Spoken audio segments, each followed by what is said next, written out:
August 14th, 1974, Hinsdale, New York. A scream echoed through the dark woods. Inside the old house, Clara Dandy was crawling toward the phone, bleeding, shaking, and gasping for help. Just moments before, she watched her daughter levitate off the floor and heard a voice whisper from the ceiling, "You all need to die." The priest had blessed the house. The family prayed, but the evil laughed. Chairs moved on their own. Crucifixes turned upside down. No one believed them until it was too late. This wasn't a haunted house story. This was a real family, a real nightmare, and what they faced inside would haunt them forever. Subscribe to an unbelievable true story and watch to the end. Because what happened in that house could happen anywhere. August 14th, 1974, 9:13 p.m., Hinsdale, New York, United States. The moon was full. The woods were still. But inside a lonely white farmhouse, something was not right. A woman was screaming. Her voice echoed off the old wooden walls. Something unseen, dark, heavy, moved through the room. The cross above the doorway twisted upside down, and a cold wind, with no open window, blew out every candle. Moments later, Clara Dandy, mother of 4, fell to her knees, her eyes wide, her hand bleeding. She whispered to her husband, "Something is in the room, and it doesn't want us here." What drove a Catholic priest to run from a house mid-exorcism? Why did a once happy family beg strangers for help? And why does no one, to this day, stay in the Hinsdale house overnight? This is a real story. This is the true nightmare of the Hinsdale family. In the summer of 1973, the Dandy family was desperate for peace. Philip and Clara Dandy had 4 children: Laura, Michael, Daniel, and Mary. Life in Buffalo, New York had become too busy, too noisy, and too stressful. So when they found a quiet 19th century farmhouse in Hinsdale, surrounded by trees and nature, it felt like a sign from God. The white 2-story home sat on a hilltop. It was quiet, secluded. No neighbors for miles. The price? Shockingly low. Almost suspicious. But Clara didn't question it. They needed a fresh start. And the children, they ran through the open fields laughing. For once, they were happy. It felt perfect. But even during that first week, small things felt off. Doors closed on their own. The lights flickered even after an electrician checked the wiring. And one morning, Laura said she saw a woman dressed in black standing by her bed. Philip brushed it off. "It's just an old house, creaks and shadows." But Clara wasn't so sure. Weeks passed. The small oddities grew louder, stranger. Clara started hearing whispering at night, not from outside, from inside the walls. The family dog refused to go into the living room, barking violently at a corner of the room that looked empty. Then came the smells: rotten flesh, burning hair, sulfur. They'd appear in rooms for seconds, then vanish. One night, As Clara was folding laundry in the hallway, she saw it. A figure, pale, gray, floating just above the floor. Its eyes were empty. She dropped the basket, ran to the bedroom, locked the door. Philip still didn't believe her, but things were about to get worse. In late September 1973, 13-year-old Laura began acting strangely. She talked less, ate less, would stare at walls for hours.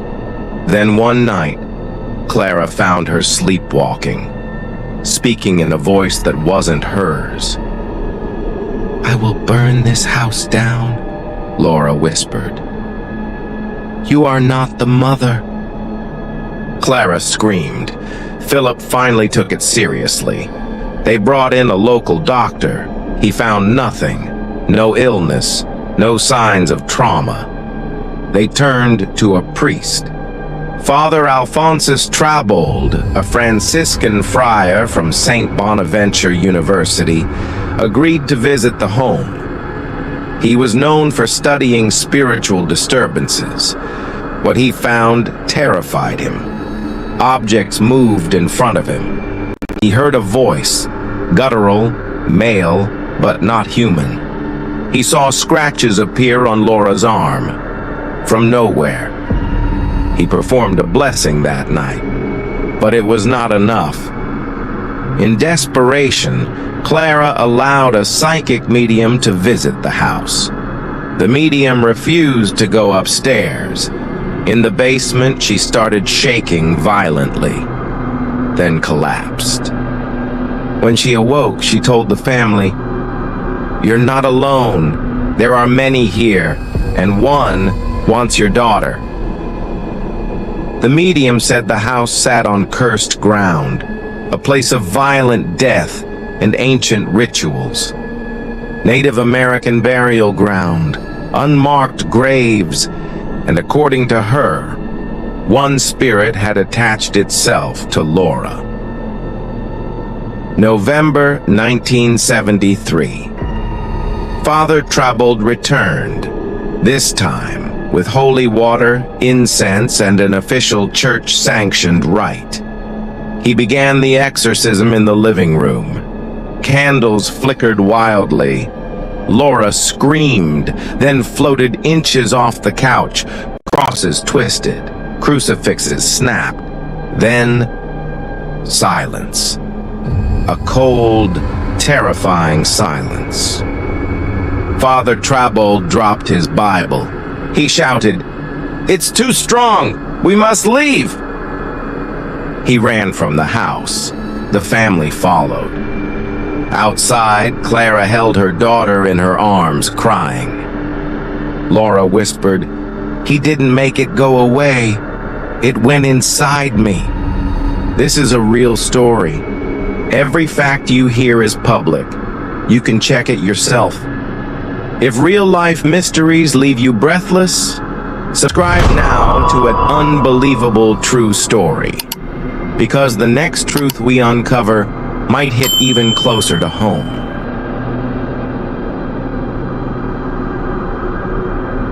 After the failed exorcism, the Dandy family was never the same. Philip stopped smiling, Clara rarely slept, and Laura no longer acted like Laura. She began drawing strange symbols on her bedroom walls.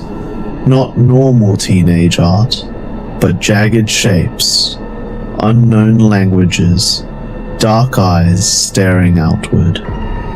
She'd sit by the window and whisper to the girl in the tree. When asked who that was, she said, "She used to live here, but the house ate her." The other children grew quiet. Michael wouldn't leave his room. Daniel developed nosebleeds every night at 3 a.m. Mary stopped speaking entirely. Clara called Father Trabold again, but this time he didn't answer. In early December 1973, Clara discovered something buried in the attic. a small wooden box. Inside, an old leather-bound diary. Its pages were yellow, stained, almost rotten. It belonged to a woman named Anna Powers. She lived in the house in the late 1800s. The entries spoke of shadows in the trees, the man with no face, and a voice in the well. One chilling line read, "My baby cries when the floor breathes. I fear the land demands sacrifice." Clara clutched the book, shaking. She now knew this haunting didn't start with them. It had always been there. December 15th, 1973. Philip woke up to find a dead animal nailed to the front door. A raccoon, its eyes gouged out. Below it, in red paint, "One must stay." They called the sheriff. He shrugged it off, said it was probably teens. But that night, Clara heard something worse. Laura's voice, coming from the hallway. Except Laura was asleep in bed. She followed the voice, only to see a pale girl at the top of the stairs. Black eyes, mouth sewn shut. Then it vanished. She screamed. Philip grabbed the kids. They fled to a motel for the night, but even there, the voices followed. Back at the house, the Dandies made one last effort. They brought in Ed and Lorraine Warren, famed paranormal investigators. Yes, the very ones from the Amityville and Conjuring cases. After a short tour, Lorraine gasped and held her chest. "There is a doorway beneath your home," she said, "and something ancient is trying to come through." They explored the basement, knocked on the walls. Then, hollow wood, a hidden door. Behind it, a small room lined with dirt, a circle of rocks, animal bones, burn marks. The Warrens concluded, this house was used for rituals. Blood was spilled here, long before you arrived. Clara collapsed to the floor. December 27th, 1973. The children screamed as the large tree outside their window caught fire by itself. No lightning, no power line, just flames. And a woman's scream heard echoing through the woods. They called the fire department, but the tree stopped burning on its own. The fire chief said it was impossible. Nothing flammable was around, no gas, no accelerant. That night, Laura stood outside, barefoot in the snow, staring at the smoking stump. When Clara brought her inside, she whispered, "She said we have to stay. She said we belong to her now." January 1974. The Dandies decided to sell the house, but no one wanted it. Word had spread. Neighbors spoke of screams, lights, and floating objects seen from the road. A priest wouldn't come back. The police stopped responding. One local whispered to Clara, "No one lives in that house. Not really.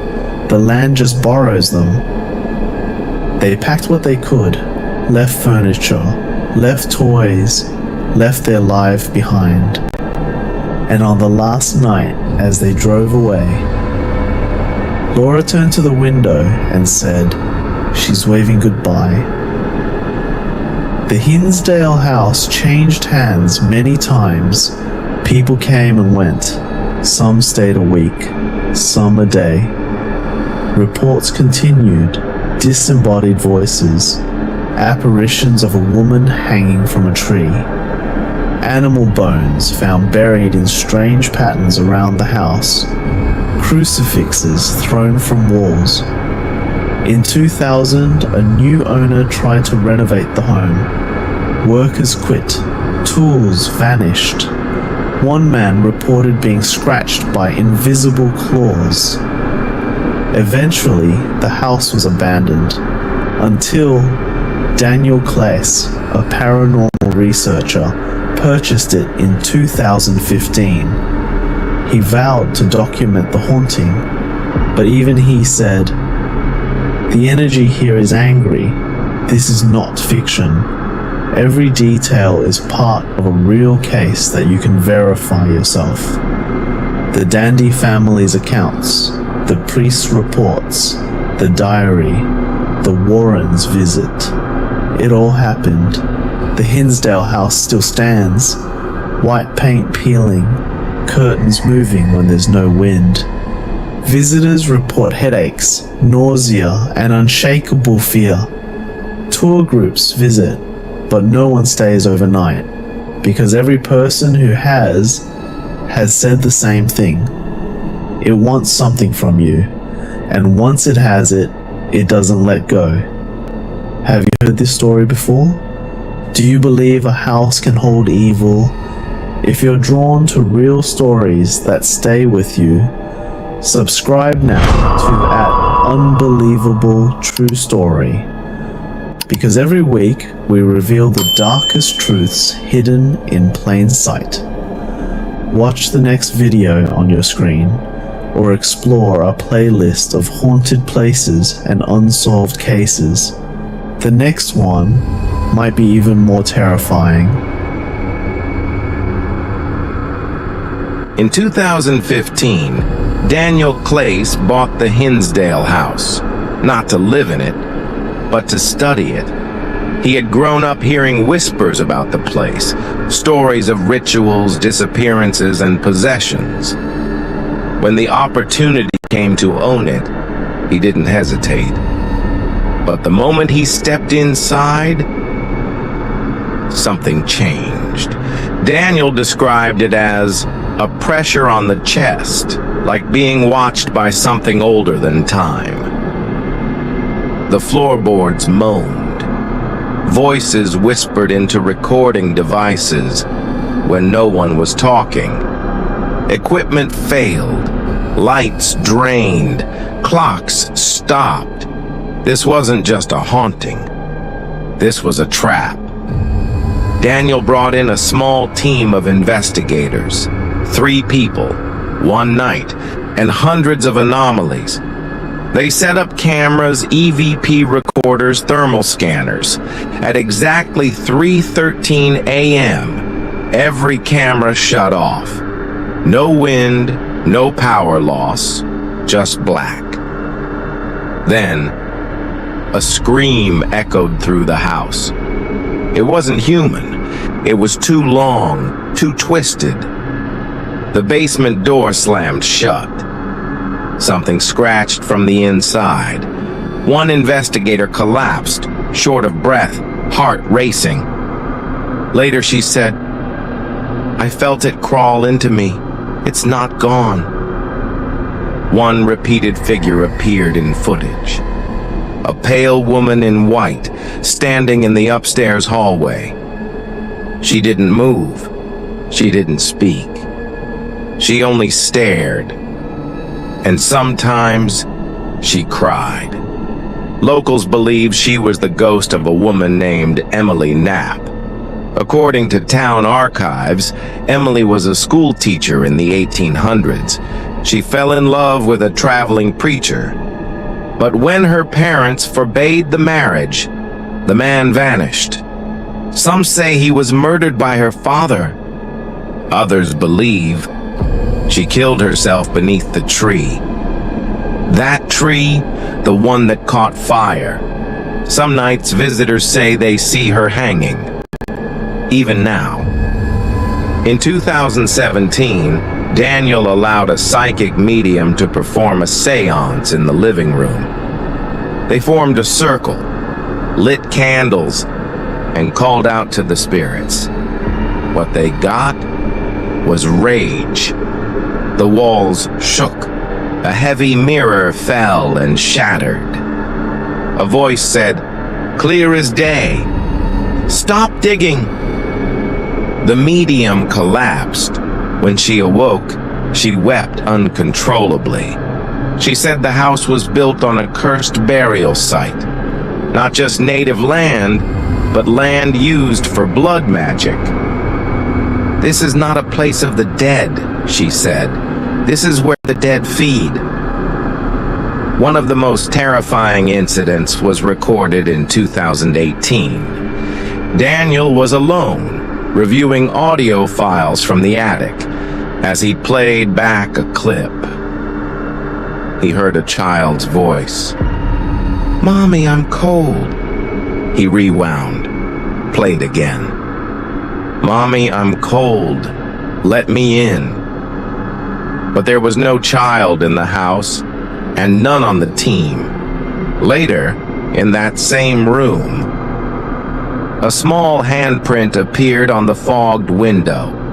Tiny, perfect, but upside down, as if the child had been on the outside, looking in. Multiple visitors to the house reported the same vision.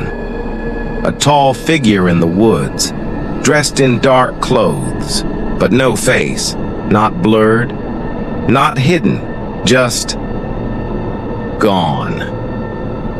One man, a hardened skeptic, ran screaming into the night. He described the figure as a hole in reality. Even photographs taken of the woods show strange distortions.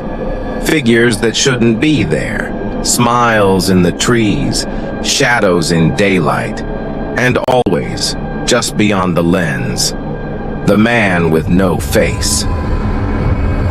In 2019, a new team of paranormal researchers tried a controversial experiment.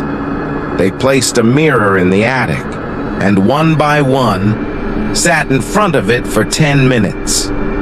Total silence, total darkness. One man left the house sobbing. Said he saw his reflection blink, but he hadn't. Another woman screamed. She claimed her reflection whispered a name from her childhood, one she hadn't spoken in decades. And the third person? He simply walked outside and never came back. His phone was found in the woods, still recording. The last sound, laughter, but not human. Chapter 21, Possession or Psychology. In 2020, a documentary team visited the house to film a mini-series. What began as entertainment ended in tragedy. One crew member, a young woman, began acting strangely, stopped eating, spoke in an unfamiliar dialect, wrote symbols on the bathroom mirror with her own blood. She was taken to a hospital. Doctors found no physical illness, but her mind had fractured. She now lives in a care facility. Sometimes, she says, the house wants me back. What would you do in that moment? Would you go in, knowing something might follow you out? Security footage from 2021 revealed something terrifying. A dark shape crawling on all fours, moving up the stairs, but there was no one in the house. Daniel froze the frame. It wasn't an animal. It was vaguely human, but twisted. The limbs bent the wrong way. The eyes, black holes. The mouth, smiling. Several viewers of the footage reported nightmares for weeks. One man claimed the shadow visited him afterward, and when he checked his own home's cameras, he found the same shape on his stairs. In 2022, an independent journalist tracked down one of the Dandy children. Mary Dandy, now in her 60s, living quietly under a new name. She agreed to one interview.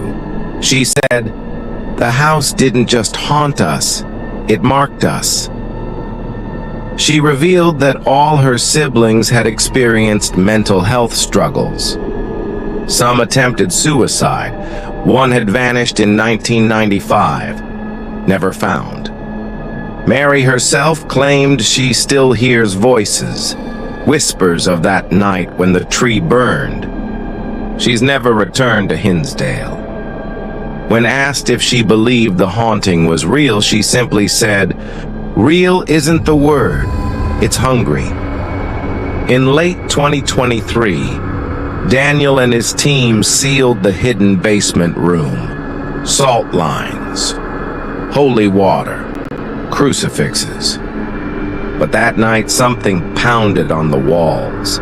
A deep voice, guttural, not of this earth, shouted, "You will open it again." Cameras picked up claw marks on the door, but no signs of forced entry, no animals nearby, and on the wall, smeared in black ash, "One must stay." The same phrase the Dandies found 50 years before.